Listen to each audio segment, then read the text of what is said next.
বিহারের মুজফ্ফরপুর থেকে বেঙ্গালুরুগামী ডাউন যশবন্তপুর ট্রেনে আগুন। বীরভূমের কোপাই স্টেশনের কাছে ট্রেনের সাধারণ বগির নিচ থেকে ধোঁয়া বেরোতে দেখা যায়। কোনো রকমে নাইট্রোজেন গ্যাস ব্যবহার করে আগুন নিভিয়ে ট্রেনটিকে সুরক্ষিত করা হয়। পরে শান্তিনিকেতনের প্রান্তিক স্টেশনে দমকলের ইঞ্জিন গিয়ে ট্রেনের সাধারণ বগির তলার অংশ ঠান্ডা করে।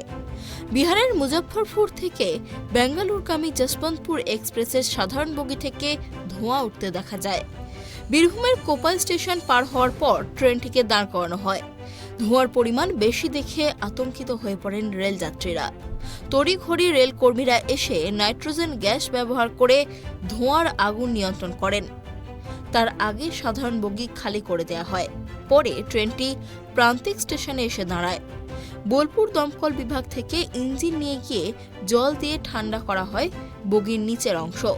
তবে এই ঘটনায় রীতিমতো আতঙ্কিত যাত্রীরা। দূরপাল্লার একটি ট্রেনের ইঞ্জিন থেকে ধোঁয়া বেরোনোর ঘটনায় নিরাপত্তাহীনতায় ভুগছেন যাত্রীরা। রেল যাত্রীরা বলেন, আমরা রীতিমতো আতঙ্কিত। হঠাৎ দেখি আমাদের কামরায় ধোঁয়া বেরোচ্ছে।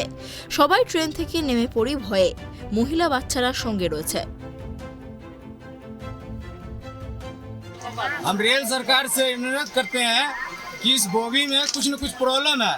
चलती हुई ट्रेन में आग लग गई थी, जिसके नीचे में ट्रेन में आग लगने के कारण से पूरा पैसेंजर बीच में खाली करना पड़ गया पूरा बोगी। फिर इसके बाद जाके ये ट्रेन में फिर इसमें आदमी आया। सर गाड़ी में से धुआं उठने लगा तो हम लोग देखे तो चैन खींच के कोई आदमी ऐसे चैन खींचा तो हम लोग गाड़ी से उतर गए। यही से देखे हम। आग लगा था? नहीं सर, धुआं उठा था।